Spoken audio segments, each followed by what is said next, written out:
pode passar para o tema que me foi proposto, que seria o combate, o papel do defensor público no combate ao encarceramento em massa, né?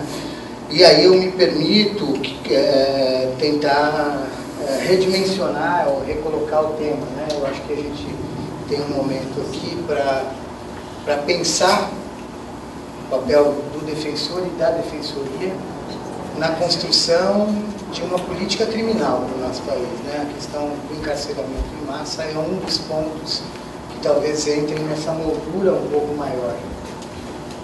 E com muita alegria, enfim, vejo nascer a nossa escola trazendo pautas como essa, trazendo temas como esse, que eu acho que são de uso diário, são reflexões que têm que ser feitas, né? Acho que o defensor público da área criminal, ele é testado diariamente, né? Eu conversava com isso com colegas, ou mesmo com candidatos que tive o privilégio de ser examinador em concurso público de Defensoria de São Paulo, na área de Direito Penal, e falo, é duro, porque os nossos familiares ficam muito contentes, né? Defensor público, olha só, tá novinho. Eles falam, não, mas o que você faz mesmo? Eu atuo na área criminal. Então você acusa e prende as pessoas? Não, eu defendo. E aí aquela frustração, né, da tia-avó, mas é mesmo, mas você tem coragem, meu filho. Como é que é isso, gente do céu, mas como é que pode? E eu acho que então esse é um teste diário na vida forense, em que o promotor e o juiz, às vezes com pequenas brincadeiras, e na construção da nossa micro-relação, a gente é testado para naturalizar pequenas injustiças, para naturalizar pequenas arredondadas no nosso devido ou indevido processo legal, na área penal, para que a gente compactue. E para mim está muito claro, acho que até pela minha paixão pelo júri, em que esse embate se coloca meio de peito aberto, que a gente tem que estar muito fortalecido, um estudo mais profundo, que infelizmente os demais operadores do direito não fazem, que é o estudo da criminologia. Se a gente não trouxer essa reflexão para uma moldura maior, o que a gente está fazendo, o que a sociedade ocidental, a sociedade mundial, no ano de 2014 está fazendo com as pessoas, está fazendo com seus pais, com seus semelhantes, a partir da intervenção, da reação estatal à violência e na administração dos conflitos que são rotulados como crime. Acho que a gente vai tropicar, vai se enfraquecer, vai se questionar. Infelizmente a nossa formação não nos traz um arcabouço teórico de reflexão necessário para entender isso tudo. E a gente vive, né, nessa maluquice da pós-modernidade dentro dos nossos casulinhos, né, com uma individualidade exacerbada dentro dos nossos sequestradores de celulares e redes sociais, etc. E às vezes não se dá conta, né? E não consegue, até por estar muito inserido dentro do problema e do sistema. A gente tem que ter essa compreensão. O defensor público, ele é uma peça do sistema que hoje é um sistema seletivo, excludente, injusto, sujeito a falha, sujeito a erro judiciário. A gente é parte disso. Se a gente não reconhecer, a gente também não consegue fazer essa reflexão. Mas como que a gente olha hoje que o Estado, que a gente tem feito com as pessoas privadas de liberdade no nosso país, 250 anos exatos após a publicação do Delite delle Pene, do Cesare Beccaria, e 30 anos depois da LEP. Né? Esse ano é engraçado, tem havido algumas discussões e ao ensejo dessa questão do aniversário da LEP, a LEP já não é mais um jovem adulto, já virou um adulto mesmo, 30 anos, e o que a gente faz com isso, né? E como que a gente consegue olhar hoje o que é o sistema prisional e a nossa forma de lidar com a violência e a criminalidade, 250 anos depois que um sujeito chega lá na esteira do iluminismo, em que uma série de questões estavam sendo questionadas e fala, pô, peraí, pena cruel, infamante, não pode. Isso, Arnaldo, isso aí não pode. Né? E é interessante pensar que talvez daqui a algumas décadas ou alguns séculos a gente vai olhar para trás e ver o nosso sistema prisional e as chagas desse sistema prisional que estão aparecendo, né? A gente vai jogando a sujeira debaixo do tapete, mas o tapete não comporta tanta sujeira, e de repente tem uma lufada de sujeira na nossa sala de jantar, né? Que é o que vem ocorrendo em alguns estados do nosso país, com uma frequência que ela é progressiva e que nos faz refletir. Não tenho dúvida que a solução do problema prisional no nosso país talvez seja uma das pautas mais difíceis e intrincadas para qualquer gestor público. É um programa complexo que envolve múltiplos atores e, por isso, há uma desintegração de responsabilidades, um fracionamento de responsabilidades, e todos cobram e ninguém se responsabiliza, né? Mais do que isso, você está falando de responsabilidades do Poder Judiciário, dos órgãos do Sistema de Justiça, Ministério Público e Defensoria Pública, do Poder Legislativo, do próprio Poder Executivo.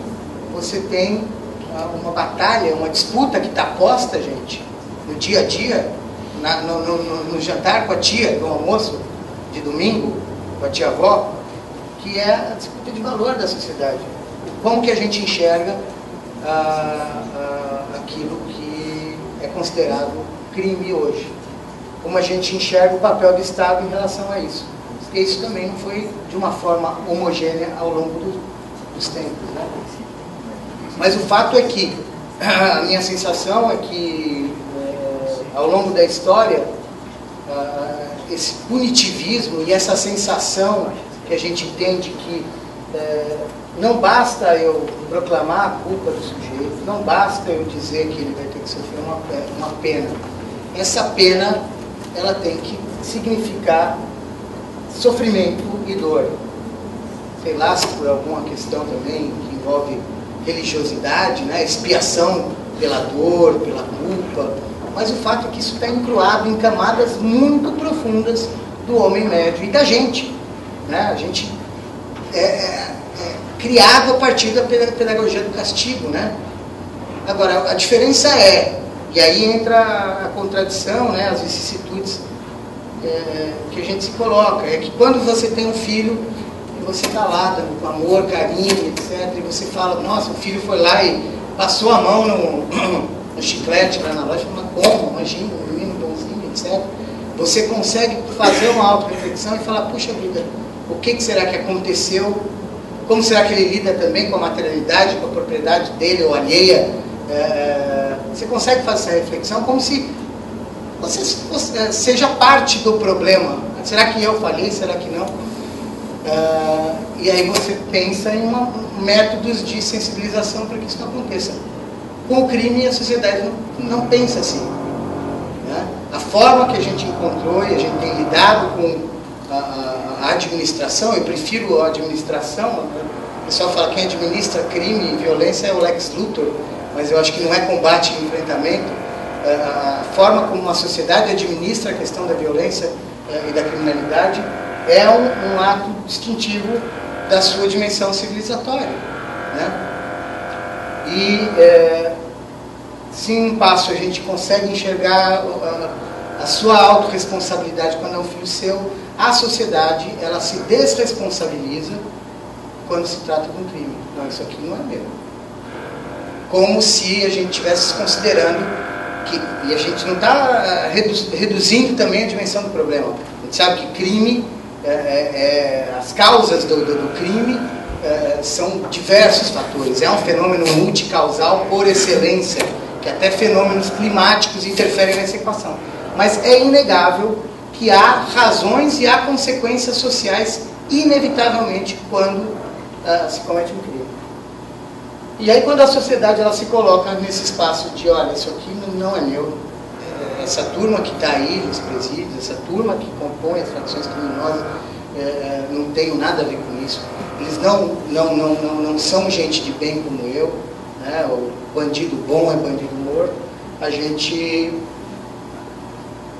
cria um problema ainda maior, né? A gente não está falando só de instituições, mas um pouco do que a gente vê hoje no sistema prisional é a expressão que a sociedade e a mídia como veículo para publicização desses sensos comuns querem, né? tem uma pesquisa, não achei nada mais atual, mas acho que não deve ter mudado muito, do Ibope 2011, Retratos da Sociedade, alguma coisa, em que eles concluem lá, 46% da sociedade a favor da pena de morte, Brasil. 69% total, parcialmente a favor da prisão perpétua, 86% da população a favor da redução da maioridade penal. 86%. Isso é uma pesquisa de 2011 que o CNI encomendou ao Ibope. CNI. Então, em alguma medida, quando a gente também fala, mais uma vez, nossa, da barbárie que ocorre nos presídios, tenhamos em dimensão de que isso é a síntese, é o resultado de uma equação de fatores em que o sistema penitenciário não é objeto de investimento, o sistema penitenciário não é uma prioridade enquanto política pública, o sistema prisional ele tem uma série de problemas diagnosticados que não são enfrentados, o crescimento exponencial da população carcerária vem sendo cantado e decantado e parece que a gente não está caminhando, né?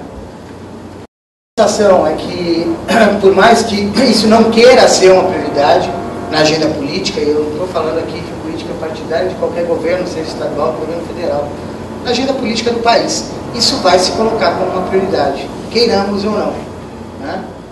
A gente viu surgir as facções criminosas de dentro do sistema prisional pela ausência de olhar presença do Estado ali no cumprimento das assistências. A gente viu as facções criminosas saírem do perímetro das muralhas do cárcere e se organizarem com outras atividades ilícitas e se fortalecerem. E a gente está vendo o caos, e aí eu poderia citar pelo menos 4 ou 5 estados que tiveram problema nos últimos 6 meses. E não são probleminhas, são problemões.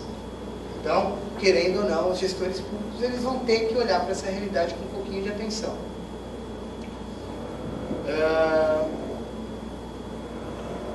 A nossa LEP, ela é pensada e ela é um pouco o resultado de um momento do pensamento criminológico, que é um momento que a gente pode chamar de romântico até, né? Ali se trabalhava com uma perspectiva de desencarceramento em massa, de humanização.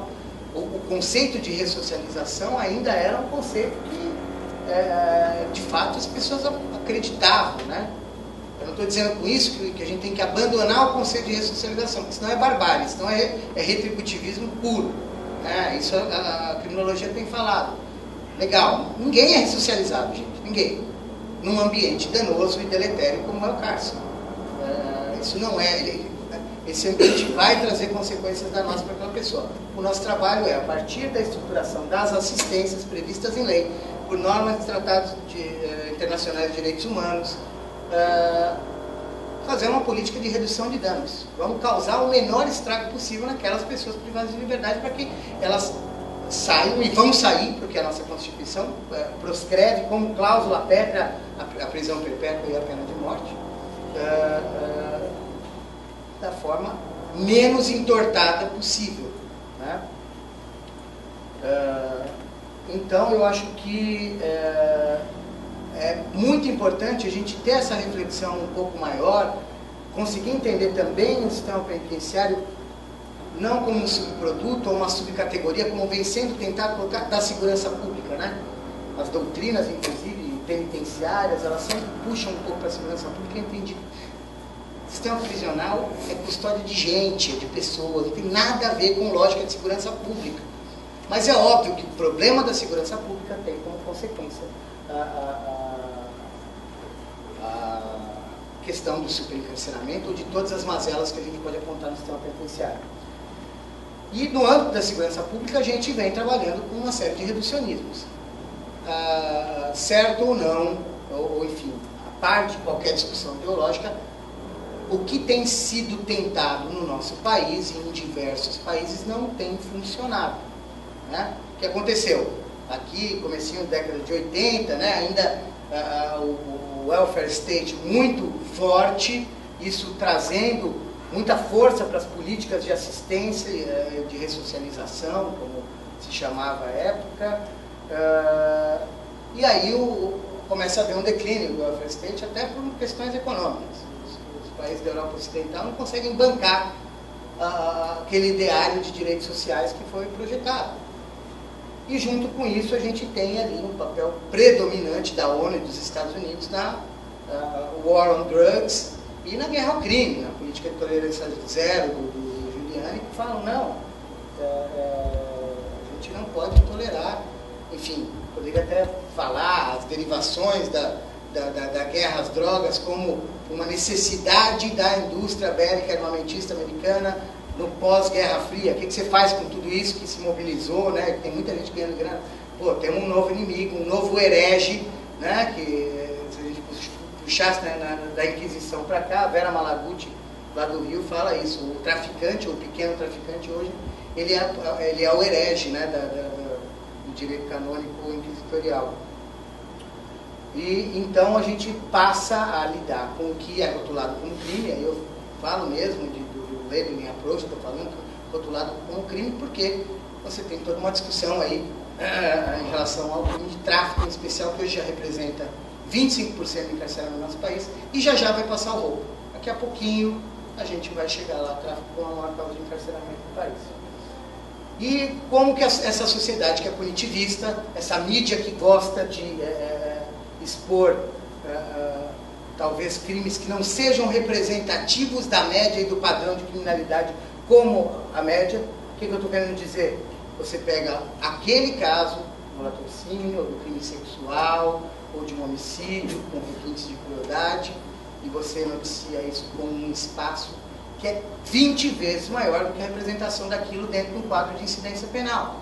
De modo, e repete isso, a exaustão, de modo que a nossa vozinha lá, que pergunta, mas você tem coragem de defender o bandido? Está vendo da Atena, naquela cidade do interior, que teve um homicídio há 20 anos atrás, e ela tem a plena certeza de que ela vai ser morta a qualquer momento.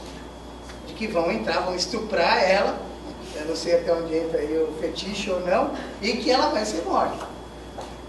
Independentemente daquela realidade em que ela está inserida, o risco de homicídio seja semelhante ao dos países nórdicos, né? E a gente tem essa heterogeneidade enorme no nosso país.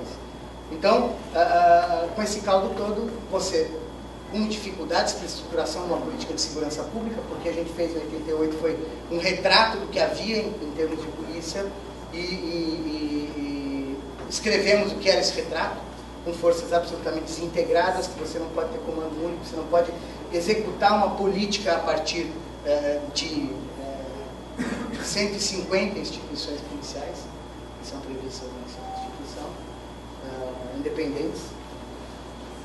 Você aposta na política penal como a política por excelência para a administração da criminalidade e violência. E aí a gente cai na cobra que come o rabo, né?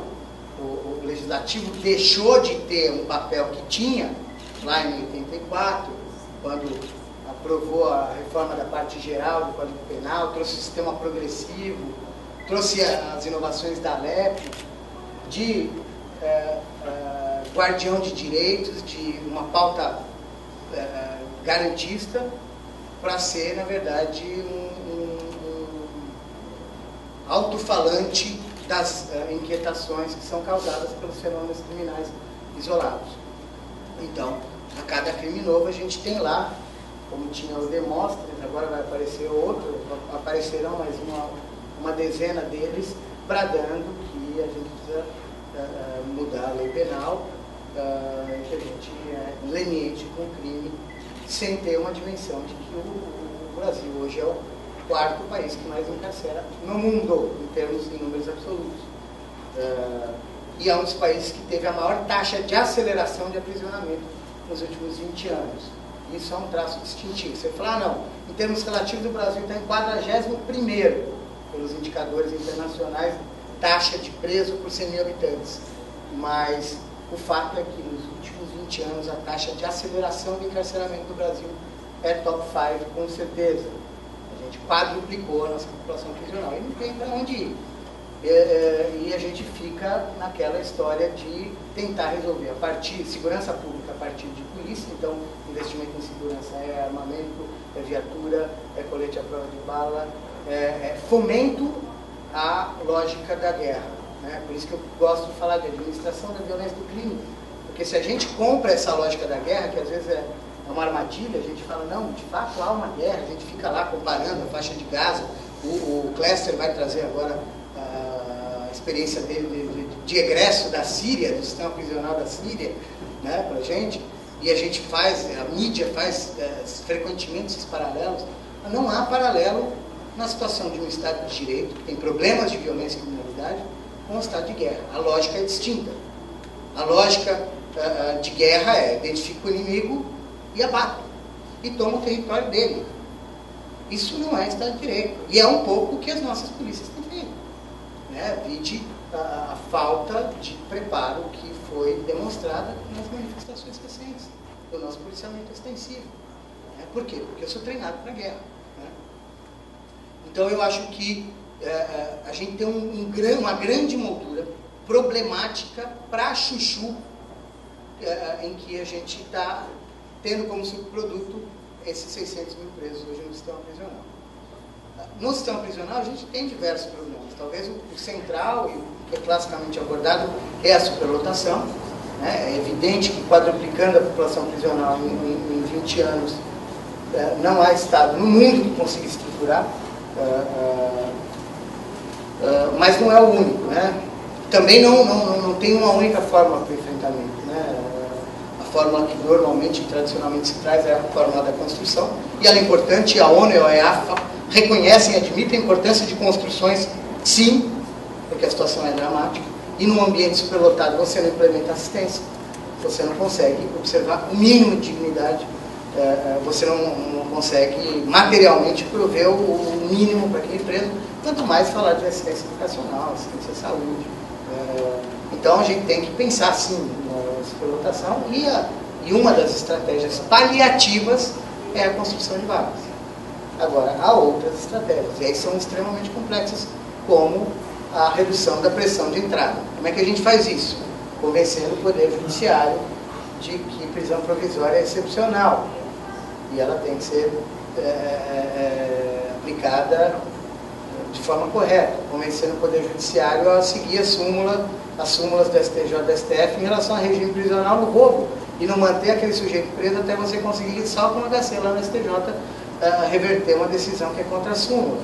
Convencer o Judiciário que ele tem que observar aquele enunciado que saiu da ação, do reconhecimento da inconstitucionalidade da aplicação da substituição de pena no caso do tráfico, o 33, parágrafo 4º.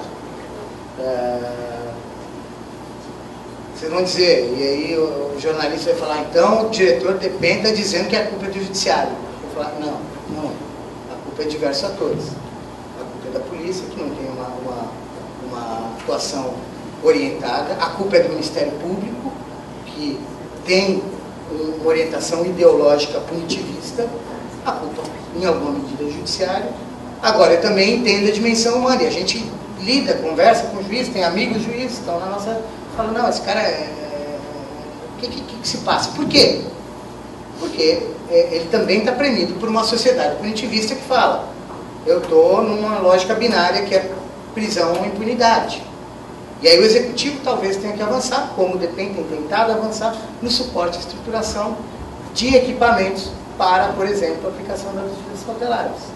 Que hoje essa política ainda é difusa. A gente conseguiu construir um consenso no âmbito das alternativas penais e das cautelares, ou melhor, as alternativas abrangendo as restritivas de direitos e as cautelares, de que o locus para a estruturação dessa política é no executivo. Isso aconteceu agora. A gente está com um projeto de lei que deve sair agora da presidência do Congresso Nacional, que estabelece o Sistema Nacional de Alternativas Penais, em que a gente vai tentar trazer, e aí a partir de incremento orçamentário e financeiro, centrais de alternativas penais e medidas cautelares como uma forma de reduzir a pressão de entrada. Né? O juiz confie que ali, se ele mandar, ele vai ter, enfim, algum monitoramento, seja ele psicossocial, ou mesmo estratégias que já estão se colocando como estratégias reais e que se também a gente não enxergar e não tentar realinhar o fenômeno, a gente é atropelado como uma monitoração eletrônica, que já está sendo implementada em 14 dos 27 unidades da federação. Né? Para quê, para quem, com que finalidade? Aumento de controle, hoje para o Departamento Penitenciário Nacional não interessa a monitoração eletrônica, financiamento, que a gente também tem destinado recursos para isso, para aumento de controle, ou seja, eu vou monitorar a saída temporária, por exemplo. O nosso interesse é desencarceramento. Então, a minha linha de financiamento de monitoração eletrônica é para prisão provisória, para cautelar, aplicação como cautelar diversa da prisão. Mas esse não é o único problema, né, a superlotação. A gente tem a ausência clássica de assistência. Da literatura, vocês vão ver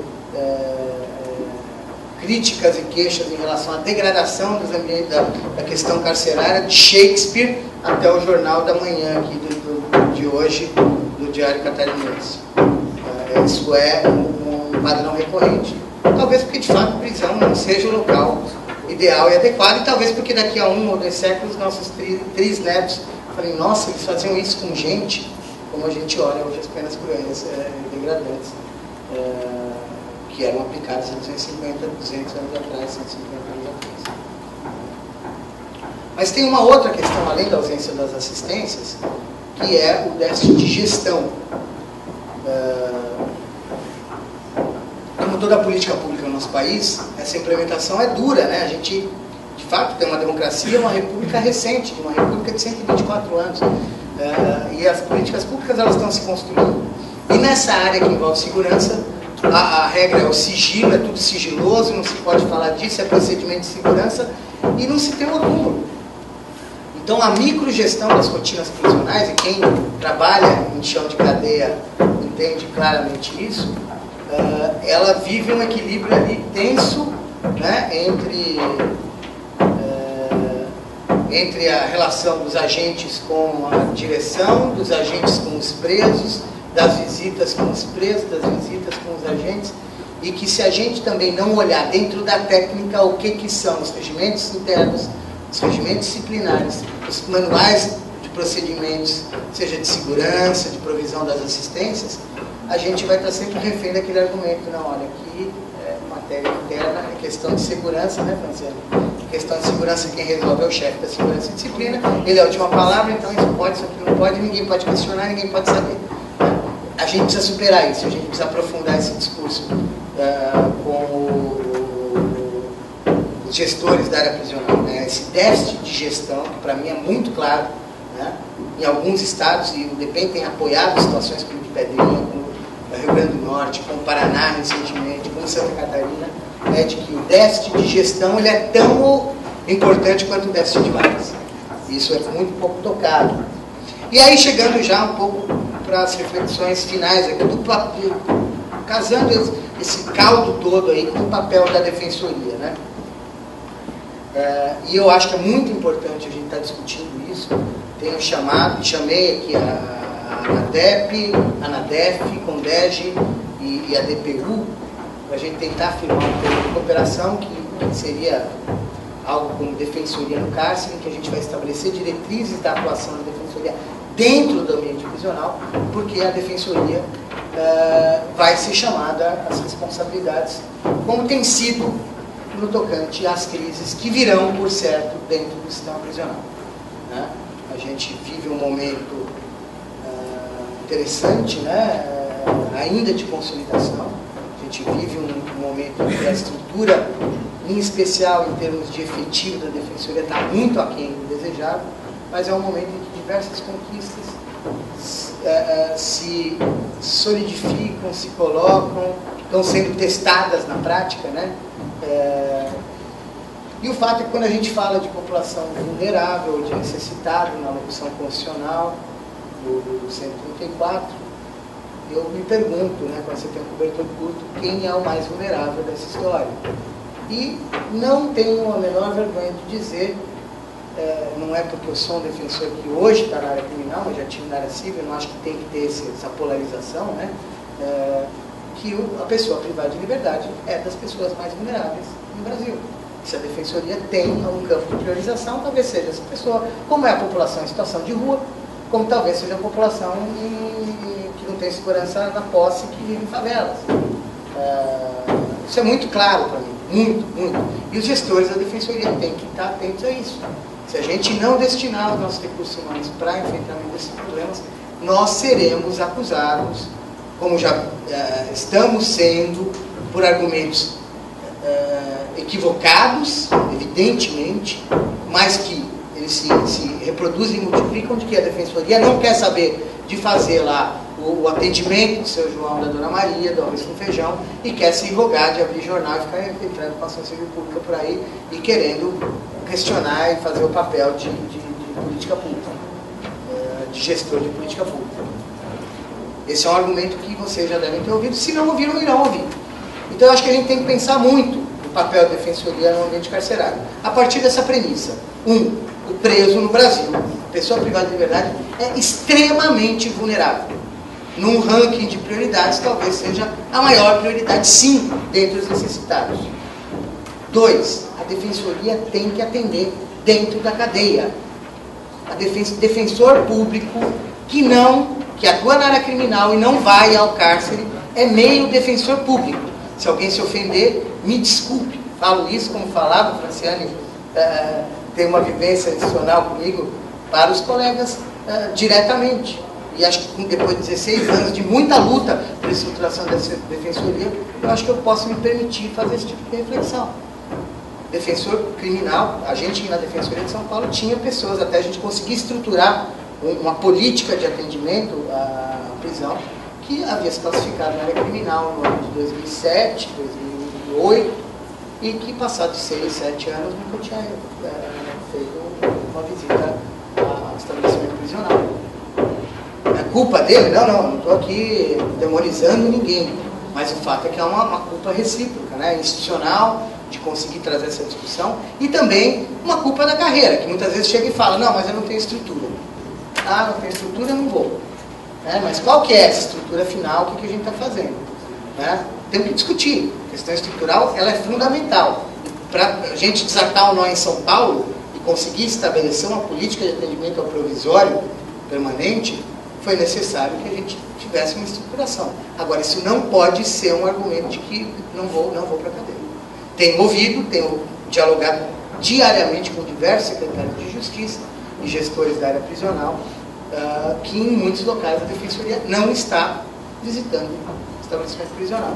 Essa é a regra? Não. Ouço muitos elogios, dizendo que a Defensoria em alguns locais tem assumido um papel de predominância que poderia competir ou competiria classicamente com o Ministério Público ou o Judiciário.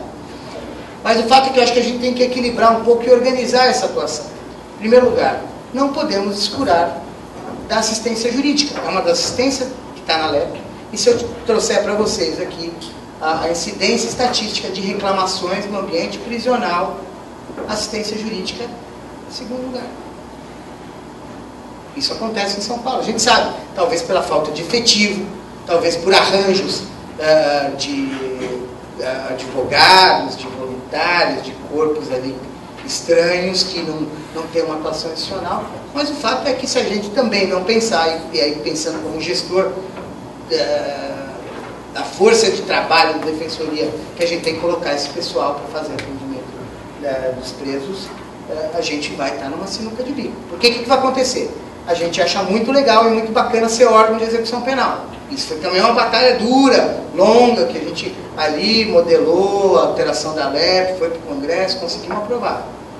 E aí quando a gente vira órgão de execução, você fala, não, eu posso aqui quebrar o pau com todo mundo, não querer ser submetido à revista. Não estou dizendo que a gente deva ter tratamento pior do que o Ministério Público ou o Judiciário, mas acho que o defensor deve exigir sim que o Judiciário e o Ministério Público se submetam à revista, não, à inspeção eletrônica de pórticos, né? Porque amanhã ou depois vão falar que foi o defensor que ainda botou alguma coisa lá. Mas aí a gente vai fazer as visitas de inspeção, vai apontar, porque vai apontar uma série de irregularidades. Não precisa ser muito inteligente para saber que em qualquer estabelecimento, dos 2.000 e poucos estabelecimentos prisionais do país, se você fizer um relatório de inspeção guiado, você vai achar problema de monte, né? E apontar esses problemas apenas e não cuidar da parte da assistência jurídica. Esse é um discurso que a gente ouve em São Paulo e ouve em outros locais. Bom, então vocês estão criando mais uma coisa para mim, que já tem a minha corregedoria própria, que tem o judiciário, que tem o Ministério Público, o judiciário que me enche de gente e fica me apontando o dedo, o Ministério Público que também chega aqui, quer interditar e não tem onde colocar esse pessoal. Chega mais um ator desse, quando lá no pátio eu estou ouvindo o cara querendo saber do processo dele. E por que o benefício dele não está montado? Se já passou um sexto da pena, se já passou um terço da pena. Então, equilibrar essa atuação e de forma distinta, com equipes distintas, da dimensão individual, da nossa atuação, da fiscalização das condições de aprisionamento, é um passo fundamental. Acho até, e essa é a proposta de parceria que a gente vai fazer, está fazendo e amadurecendo com a ANADEP aqui, é que a gente tenha diretrizes mínimas para a atuação a favor do provisório, que é uma lógica, é uma finalidade, é uma metodologia, e isso tem que ser organizado, tem que ser preparado, que também não dá mais nessa altura do campeonato para defensor público chegar no estabelecimento prisional e falar: oi, tem que atendimento aqui com uma folhinha, achando que tem que preparar, tem que ver fluxo. Para que você está lá? Aquilo lá é para defesa processual, é para liberdade provisória, é para que afinal? Ter visita roteirizada, ter isso organizado, né? Tem uma política de atuação. Não é ir lá a cada 2 meses, anotar no verso do papel e depois não voltar também. É o que os presos reclamam, eles vieram e não voltaram, que é o que causa mais instabilidade dentro do sistema prisional. Então vamos organizar sim atendimento a provisório e atendimento a condenado, que também deve envolver a visita. Acho o modelo do Rio de Janeiro um modelo a ser estudado, um modelo interessante, em que você tem atrelamento da banca, da vara, com os seus atendimentos ali. Parte da atuação se dá durante a semana, me corrija, Maria, se eu estiver errado, no próprio estabelecimento, outra parte na vara. Acho que é um modelo interessante e completamente distinto do provisório, em que provavelmente em vários estados a gente não consiga trabalhar com defensor natural. Em São Paulo, por exemplo, se eu estou numa vara criminal e quero fazer atendimento em todos os meus provisórios, eu tenho que rodar 16 CDPs. 12, eu acho. Se contar os agrantes de São Paulo, 16 CDPs. É impossível, com um volume de processos enorme, né? Então você tem que criar arranjos diferentes para isso. E está presente lá, sim, com periodicidade, falando: estou aqui prestando assistência jurídica, estou aqui dando devolutiva, levando informação para o preso. Outro eixo importante é a tutela dos direitos coletivos da população privada de liberdade. Isso passa, não se exaure nas inspeções, mas passa pelas inspeções. Por que não se exaure? Porque eu vejo o papel da defensoria também, aí não é só superencarceramento, mas como fiscalizador da macrogestão da política prisional. O que esse Estado tem feito em relação à saúde prisional? Isso não vai ser o diretor que vai resolver. Vocês podem brigar com o diretor, mas não vai resolver o problema. Essa briga é com os secretários, né? O que a gente está fazendo em relação à oferta de vagas de laborterapia, de educação, né? Isso é macrogestão. Então a defensoria tem esse lado, tem que fiscalizar e se colocar, entender, porque não é simples a macrogestão da política prisional e se colocar como ator ali na discussão com as secretarias de justiça ou administração penitenciária. Mas também a tutela desses interesses coletivos das pessoas privadas de liberdade passa pela inspeção. E aí a inspeção também é um ato que tem que ter uma preparação, que a gente tem estándares mínimos, nunca fazer sozinho, não pode ser a mesma equipe que faz o atendimento jurídico, que existem tecnologias já pensadas, estruturadas, diversas defensorias já têm o seu regramento, e aqui a gente está pedindo, eu estou na condição de pedinte também aqui, que as defensorias adiram ao relatório padronizado CNPCP-DETEN. A gente está criando um banco de dados para inspeções. Todos os conselhos da comunidade, todos os conselhos penitenciários, os conselheiros do CNPCP e a ouvidoria do DEPEN, que fazem inspeções, todos esses 4 entes irão alimentar. Se a gente criar cada defensoria, cada um relatório, a gente não vai conseguir criar um banco de dados comum. E seria muito bacana, você vai fazer uma inspeção em Itaí, lá em São Paulo, no presídio dos estrangeiros, e eu ter um histórico e levantar: olha, foi feita uma inspeção há 6 meses aqui pela ouvidoria do DEPEN, tem uma outra do Conselho da Comunidade, tem 1 ano e meio, eu faço a leitura e isso já me dá uma perspectiva de série histórica do que piorou, do que melhorou lá, etc. Então isso é um pedido também que a gente trabalhe na possibilidade de construção da utilização desse relatório de inspeção conjunta. Mas, além desses dois modais de atuação, vamos dizer assim, que é a atuação individual e a atuação dela coletiva da Defensoria da Liberdade, tem um outro papel da Defensoria, que aí acho que fecha também com o começo da minha fala, que tem um conteúdo político. A Defensoria se coloca e deve se colocar como um ator, um player no sistema de justiça e no Estado democrático de direito.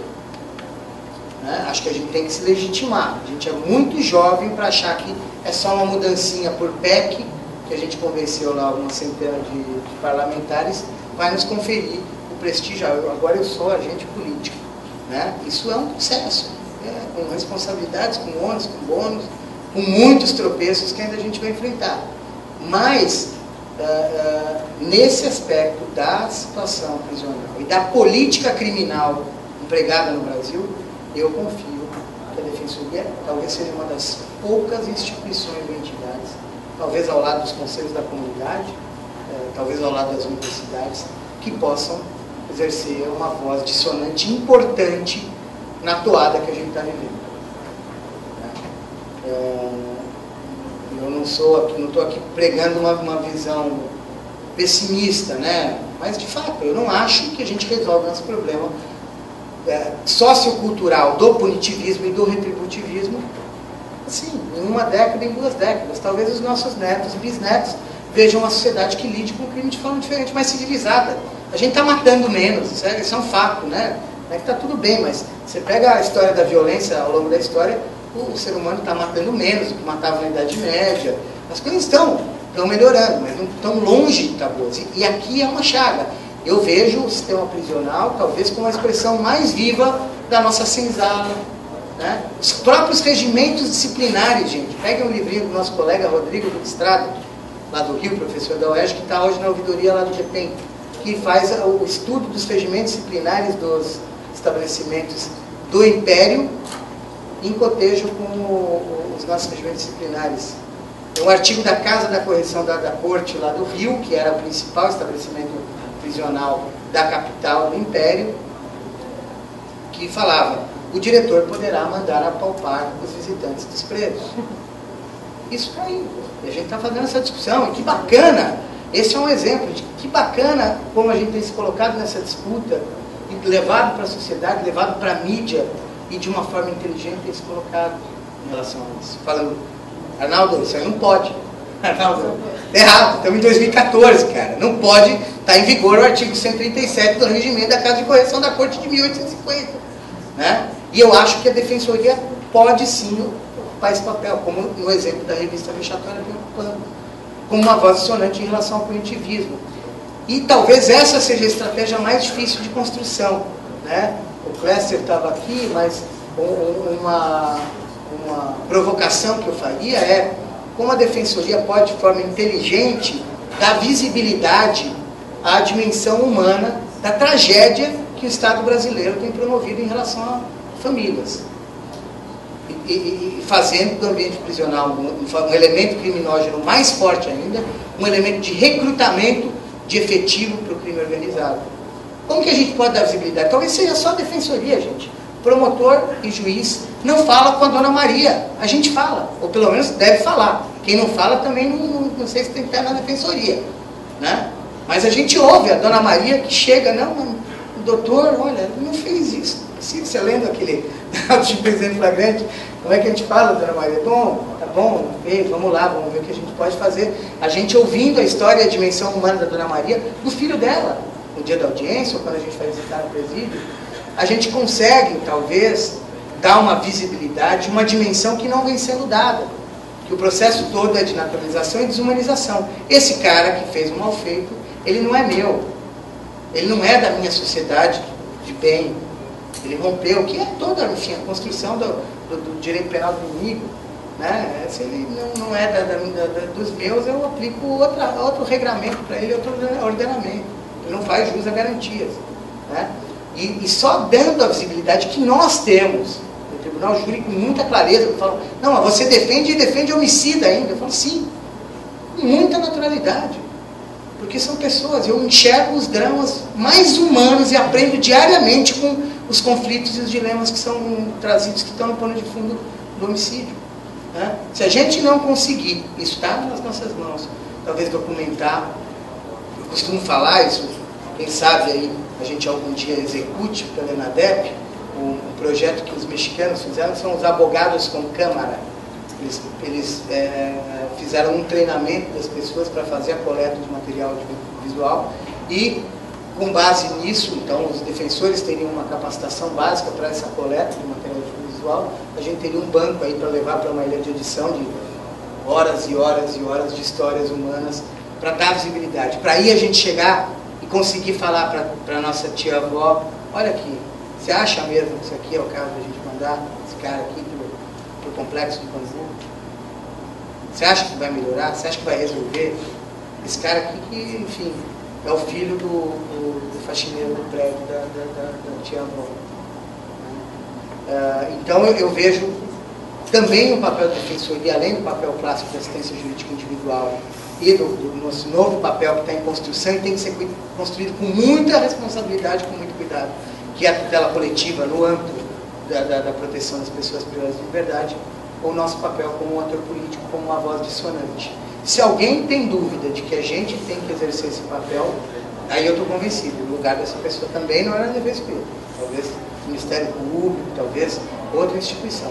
Agora, para isso, a gente tem que se fortalecer estudando criminologia, estudando as razões sociológicas da desagregação social, estudando o momento que a gente está. Acho que a gente vive uma situação e um momento muito interessante do nosso país, né? Em relação às instituições, em relação às instituições do sistema de justiça. E a defensoria está forjando a sua personalidade. E muito a reboque, muito à sombra do que há de bom e do que há de ruim, muitas vezes, no Poder Judiciário e no Ministério Público. Às vezes eu fraquejo, e falo isso também, qualquer um que eu converso, falando, puxa vida, talvez a gente esteja caminhando para uma construção de uma visão entrópica, corporativista, e que, enfim, a defesa de condições estruturais, vencimentais, etc., tem que estar na nossa pauta, mas tem que estar como um ponto da pauta. Né? Se eu coloco isso acima de uma discussão como essa, o que a Defensoria está fazendo em relação à política criminal e ao sistema de justiça criminal, eu acho que aí a gente está, de fato, perdendo o brilho nos olhos, perdendo o diferencial que tem feito a Defensoria ser alavancada agora. Mas também não sou pessimista. Eu vejo que os grandes bons exemplos que a gente tem visto de mudança no nosso país, em áreas muito críticas, têm sido puxadas e capitaneadas pela Defensoria. Né? Então, eu quero crer que esse movimento de amadurecimento, de autoafirmação mesmo da nossa instituição, que passou uma fase que há 12, 13 anos a gente falava aqui nos nossos diálogos e na ADEP, no CONDEG, do nosso complexo de vira-lata enquanto instituição, acho que esse momento passou, mas a gente está no momento de afirmação e de consolidação e da gente perguntar o que a gente espera do Estado brasileiro, o que a gente espera da Defensoria. Eu tenho convicção do que eu acho que é importante e acredito que tem muita gente bacana que pode construir essas novas páginas da Defensoria. E espero também, como defensor muito comprometido com a questão criminal, e hoje ocupando um cargo pela primeira vez de gestão do órgão que é a Autoridade Nacional Penitenciária, a responsabilidade disso. Espero que a gente consiga aprimorar tecnicamente essa nossa intervenção na atuação do cárcere, porque sem dúvida esse é um dos grandes problemas para os próximos anos da agenda política brasileira. Espero não tê-los aborrecido e agradeço a atenção.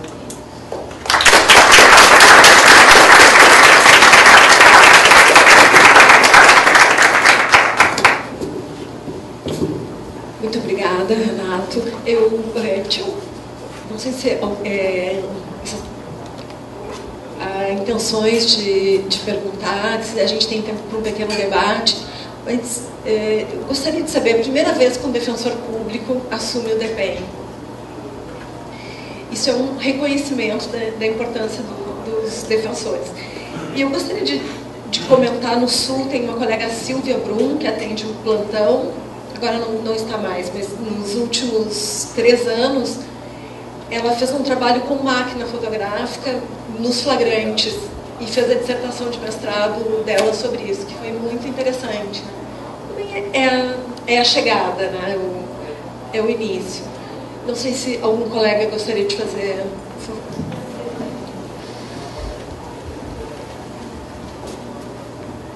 Boa tarde, colegas. Para quem não me conhece, eu sou Eduardo Cavalheiro, presidente da Associação dos Defensores de Minas Gerais, e eu atuo como defensor no núcleo de urgência criminal da comarca de Contagem, lidando com os presos provisórios. No Brasil, a gente tem um número muito grande de presos provisórios, a gente tem cerca de 45% dos detentos. Não, cerca de 37% a 40% dos detentos. E a gente tem 45% dos presos, em geral, encarcerados por crimes não violentos. Eu considero crimes não violentos os crimes que não possuem no tipo penal a violência, embora algumas organizações de segurança pública interpretem, por exemplo, que o tráfico de drogas é um crime violento. Como não há violência no tipo penal, eu desconsidero, eu acho completamente atécnica essa classificação. Em 2011 nós tivemos uma reforma, uma mini reforma das prisões cautelares no Código de Processo Penal, e que foi muito criticada pela bancada da bala, pelos datenistas de plantão, dizendo que isso ia institucionalizar a impunidade aqui no nosso país. No entanto, dados oficiais do Ministério da Justiça comprovam que entre 2010 e 2011, antes da vigência da lei, o número de presos provisórios aumentou 5,5%. Entre 2011 e 2012, de acordo com dados oficiais, as prisões provisórias, isso com 6 meses de vigência da lei, aumentaram 12,2%. Eu acredito que, apesar de ser uma legislação boa, de prever várias medidas que são despenalizadoras, o Judiciário interpretou o contrário e agiu com mais rigor ainda na decretação dessas medidas. Eu queria propor ao colega que o Ministério, que o Departamento Penitenciário encampasse uma nova reforma do Código de Processo Penal no sentido de simplesmente vedar, como fez com outros delitos, né, como furto, por exemplo, a imposição de prisões cautelares para crimes não violentos. Porque eu acredito que essa é a única medida possível para poder reduzir essa lógica de guerra e de encarceramento em massa que a gente vive no país, né? Quando eu vi essa pesquisa que foi ano passado, os dados oficiais se revelavam 548 mil presos. Agora, uma revisão feita pelo CNJ, dos critérios do que é preso e que não é preso, são 700 mil. Então, a gente não sabe até onde onde a gente vai parar com essa lógica de guerra que a gente vive no sistema penal. Só dialogando rapidamente, o dado de 700 mil, Eduardo, é um dado que o CNJ computou prisão aberta domiciliar.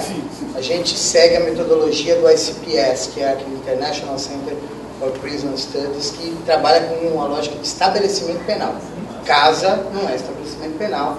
Então é evidente que também, até do ponto de vista da construção do discurso, é mais bacana para termos 713 mil e tal, já somos o 3º país que mais encarcera. Metodologicamente, o nosso número deve estar em torno de 600 mil agora. A gente está fazendo o levantamento de junho.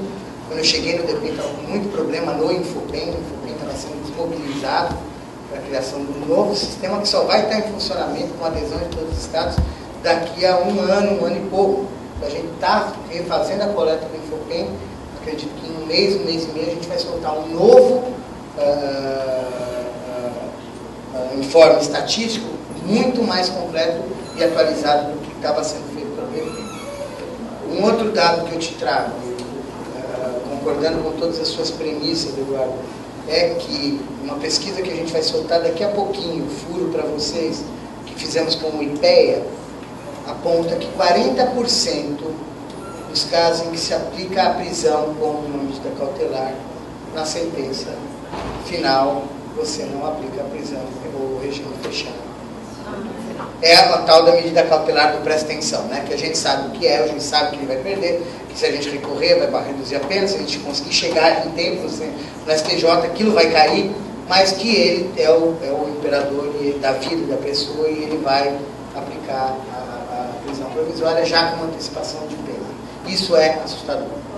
Outra questão é a falta de aderência do judiciário em relação à política criminal legislativa. O Shekhar, lá em São Paulo, costuma falar: não adianta a gente trabalhar com política criminal legislativa se a política criminal judiciária ela não adere ao Estado de Direito. E é isso que a gente está vendo. O tocante à aplicação das cautelares, da lei da detração, que foi uma construção também nossa lá, com a SAL, e fizemos, nasceu na mesa de um bar, inclusive, a detração no processo de conhecimento, aprovamos no Congresso Nacional, que os juízes aplicam, ignoram solenemente. E aí, o que a gente faz com isso, né? É um problemaço, em termos de conserto de Estado, de poderes, né? O Poder Judiciário tem se mostrado conservador em relação a isso.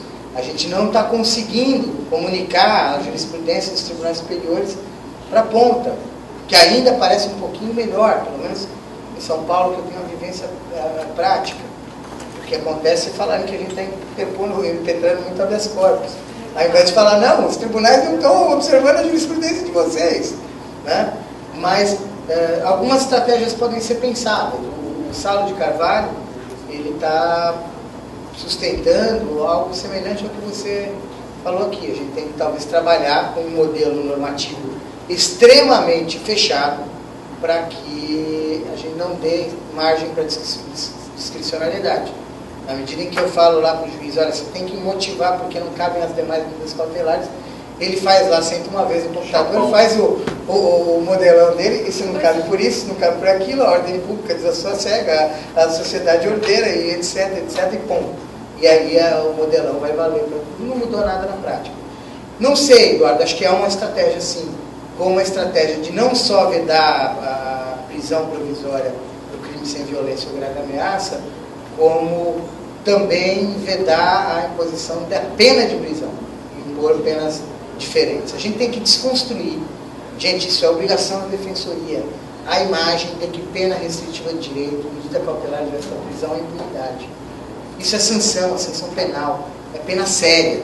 A gente está falando, por exemplo, de infração eletrônica, a gente está falando praticamente de privação de liberdade, sim, a depender da... E a gente um pouco fomenta, né, essa sensação, então vai ser cesta básica.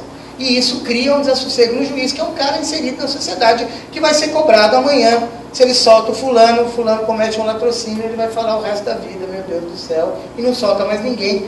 A gente já deve ter ouvido algumas histórias aqui entre nós, de situações como essa, né? O juiz que era garantista até o momento que um dia lá o fulano decidiu.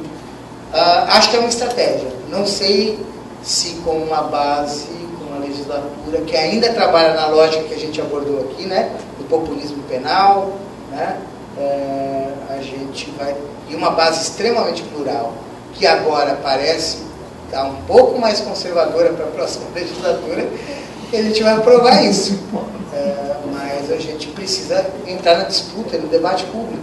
Acho que a gente tem elementos para isso. Falar, o Estado brasileiro não aguenta financeiramente, mas sobretudo não aguenta o custo social do encarceramento em massa que a gente está vivenciando.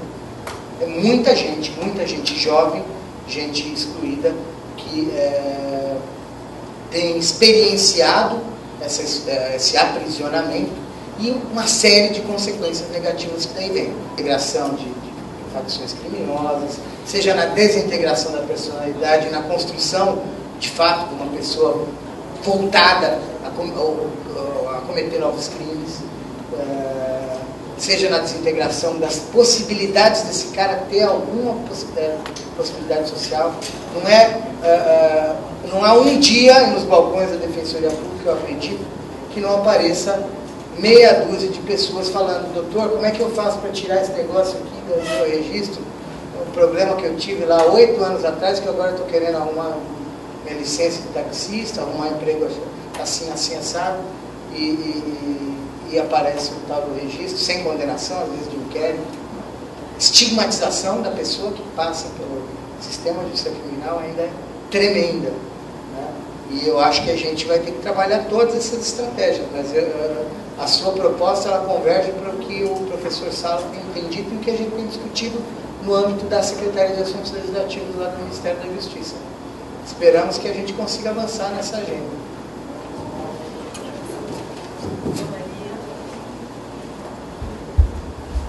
Olá, gente. Boa tarde a todos. Eu sou Maria Carmen de Sá, presidente da Associação do Rio de Janeiro. Eu queria chamar a atenção, lá no Rio de Janeiro é muito claro isso, né? Enquanto a gente não conseguir melhorar a legislação, a gente vai ter dificuldades, né? O Bolsonaro foi o deputado mais votado, né, no Rio de Janeiro, honrosamente. Com relação enfim, e aí, ao mesmo tempo, o Marcelo Freixo é o deputado estadual mais votado, né? Que denota, né, a coerência, né, com que o Rio de Janeiro está tratando suas questões.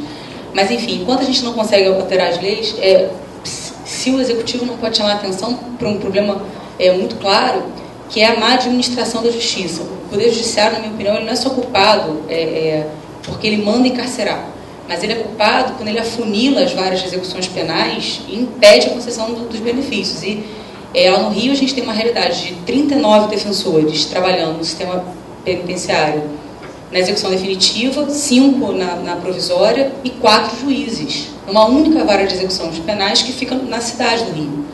Então as coisas não andam na VEP. E grande parte do efetivo já podia estar de novo na rua se isso não acontecesse. Então, não é só uma questão jurisdicional, né? Não é só uma questão de que o juiz não aplica a súmula ou de que ele é condenador. Existe algo na administração da justiça, das escolhas executivas, de gestão na justiça, que eu acho que já é pensado para não dar certo e não soltar. Porque dinheiro tem, orçamento o Poder Judiciário tem, né? Mas é uma escolha anual, quando se renova, enfim, a gestão da justiça e que não se privilegia isso. E hoje o problema é que a gente está ali na ponta atendendo. Então, o defensor vai ao presídio e o preso não consegue entender porque que já passou 1, 2, 3, 4 meses e não sai, e aí a culpa é da defensoria, e não é, e tal. Até que ponto o DEPEN, ou enfim, a presidência da República, não pode começar a tentar via CNJ enfrentar uma questão de uma administração equivocada da justiça, que faz com que as coisas emperrem.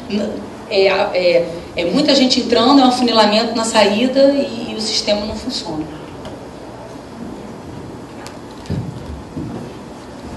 Acho que você tem razão, Maria.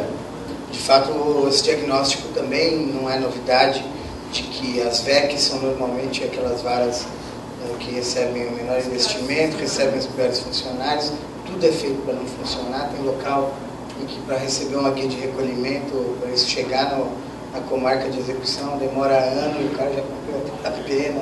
É terra arrasada, a gente sabe disso, que é um problema de gestão judiciária, né? Mais do que jurisdicional, como você bem colocou, existe também um problema de gestão judiciária. Minha sensação é que mais do que apontar, porque a gente também não muda a gestão de um dia para o outro. Mudança de gestão é um processo difícil, lento, mas eu vejo com muito otimismo a possibilidade de, em alguma medida, o processo judicial eletrônico e os sistemas que estão sendo desenvolvidos atenuarem esse problema, afastando aqueles gargalos e aqueles tempos mortos na tramitação do procedimento e nos dando condição de olhar e produzir estatísticas sobre o que acontece numa vara de execução. Aquela lei 12.714 que estabeleceu a necessidade da União construir um sistema, a gente tem trabalhado no DEPEN a duras penas, porque a nossa cobertura na área de TI lá é insuficiente, mas na construção do Sistema Nacional de Acompanhamento das Penas. Um sistema que deve ser alimentado pelas autoridades policiais, autoridades prisionais, judiciário, Ministério Público, Defensoria, etc. Como uma forma da gente ter um monitoramento do andamento dos procedimentos. Isso pode ser que não resolva o problema, porque vai chegar numa medida que é jurisdicional. O juiz não vai querer, vai pedir o exame criminológico naquele caso, e isso vai retardar, e a gente sabe, vai retardar um ano o benefício daquele sujeito. né? E aí é jurisdicional, mas pelo menos a gente vai poder dizer, ó, tá aqui, vocês querem o letrado? Tá aqui, estamos produzindo estatística. Essa preocupação também da gente produzir estatísticas sobre a atuação da defensoria é fundamental. Hoje os defensores e as defensorias não sabem quantos pedidos de liberdade são feitos, quantos alvarás de soltura são conseguidos. Gestores e colegas defensores que vão vir a ser gestores na defensoria pública. Pensem na questão estatística não como algo aí, mas como algo fundamental para a nossa sobrevivência, para dar visibilidade que é algo que estamos fazendo. E no âmbito da gestão judiciária é isso. Talvez nos caiba peticionar e comprovar que não há déficit de peticionamento para obtenção do benefício e alertar se o judiciário não está observando o LEP ou outros direitos do réu.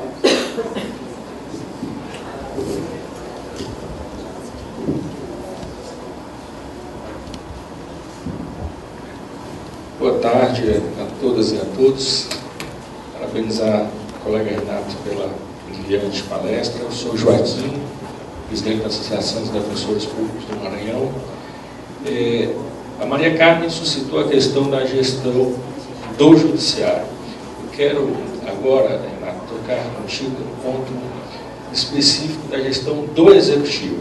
Abrindo parênteses para dizer que lá no Maranhão, recentemente, nós tivemos um defensor público, graças a Deus, elevado ao cargo de secretário de Justiça e Administração Penitenciária. Pena que só para os últimos 3 meses de gestão do governo. Mas eu entendo que há um problema de gestão violenta por parte do Executivo.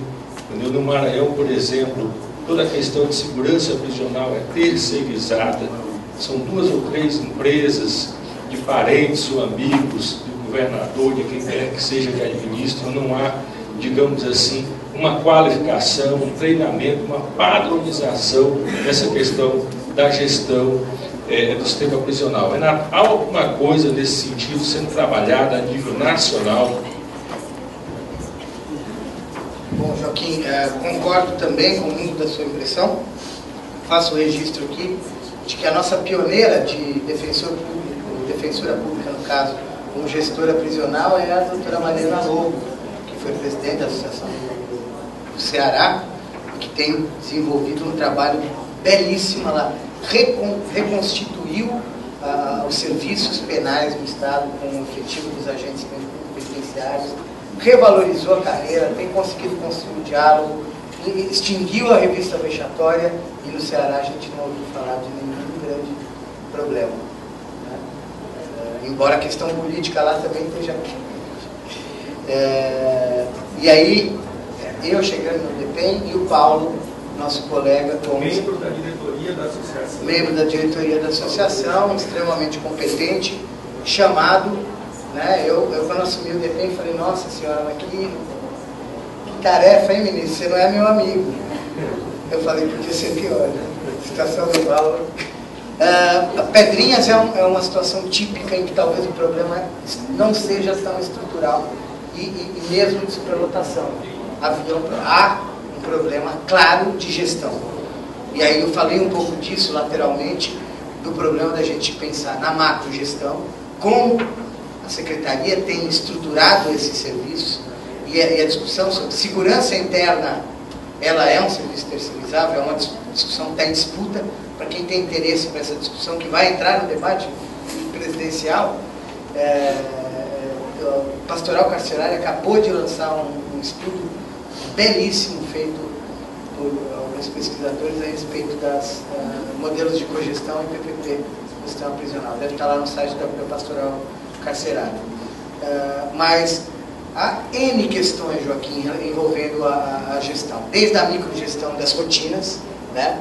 E a gente tem verificado muitos problemas de negativa de movimentação. Como se mede a rotina carcerária? Nas movimentações internas. A movimentação para o banho de sol, a movimentação para aquela atividade educacional ou de trabalho interno, em muitos locais, pela superlotação, por uma alegada insuficiência do efetivo, tem faltado escolta para movimentação para banho de sol. E é óbvio que você vira uma cadeia, você não tem um banho de sol, se não tiver visita, não tiver comida e não tiver esse mínimo, você vai ter problemas. E a nossa sensação, quando eu falo que talvez o problema, o terceiro problema que ninguém está falando, além do déficit de vagas, além da desumanização ou falta de implementação das assistências no sistema prisional, um terceiro eixo de problema é déficit de gestão. A gente tem proposto para o ministro, e devemos levar isso à presidenta, um projeto de intensificação do apoio à gestão nos estados. Uma revisão do papel do DEPEN. O DEPEN tem sido chamado nas horas do sufoco, como foi chamado no Maranhão, no Paraná, aqui em Santa Catarina. E a gente vê boas pessoas, invariavelmente, em todos os estados, bem pensionadas, algumas situações mais caóticas, outras menos, mas condições de se fazer. Então a gente deve pensar em estruturar um projeto, vamos ver como isso caminha nos próximos 2 meses aí, de apoio à gestão prisional, na macrogestão, na microgestão, inclusive com manuais de procedimento, de assistências padrão, de movimentações, de rotinas carcerárias, de regimento interno, e também um eixo de intervenção de crise, que o DEPEN também tem auxiliado, seja por meio do Sistema Penitenciário Federal, com a remoção de liderança da criminalidade organizada para as penitenciárias federais, seja também mesmo no rescaldo, no pós-rebelião, como que a gente lida com aquilo, e a gente está discutindo ainda uma linha de capacitação. O que acontece? Quando estoura uma rebelião, quem é chamado? PM. Invariavelmente, chama o choque, chama a rota, chama... normalmente essas forças elas não têm preparo para intervenção em ambiente confinado. Essa é uma intervenção muito específica, tem muitas restrições, peculiaridades de ocupação do espaço, em termos de doutrina de segurança mesmo. Então, a nossa ideia é também realinhar, chamar via Secretaria Nacional de Segurança Pública as equipes de segurança, junto com as equipes prisionais, para a gente construir também uma capacitação de prevenção. Quem sabe a gente está mastigando isso, a pedido da nossa presidenta Patrícia Ketterman, inclusive uma capacitação para os defensores. Talvez a gente amplie para os atores do sistema de justiça que têm sido chamados também nesses momentos de crise. Como a defensoria deve se colocar? Vamos integrar os comitês de gestão? Pode ser uma boa. Em que termos? O que se pode, o que não se pode fazer nesse momento de crise? Então, a gente tem pensado no âmbito do governo federal em trazer esse apoio para os estados dessa forma, olhando as boas práticas. A gente também só fala de Pedrinha, só fala das situações ruins de Cascavel, disso. Existem, colegas, excelentes exemplos de gestão prisional no nosso país. Cadeias que funcionam com o mínimo de cuidado, de humanidade, de bom senso e equilíbrio na relação staff do estabelecimento com o preso, se constrói. Eu tive recentemente com o cara da OEA, que é o relator para a questão prisional lá, o James Cavalaro. O James falou: Renato, havia um presídio no Peru chamado Lurigantia, uma cidade chamada Lurigantia, que era um presídio absolutamente conflagrado, com mortes rotineiras, decapitações, etc. E esse presídio mudou a partir de gestão, da forma de relação, das imposições de segurança. Se a gente achar que tudo dentro do presídio a gente tem que fazer com 10 pessoas segurando um fuzil para fazer uma movimentação, talvez não tenha jeito. Mas se a gente pensar que existe uma possibilidade de uma gestão diferente, acho que tem caminho aí.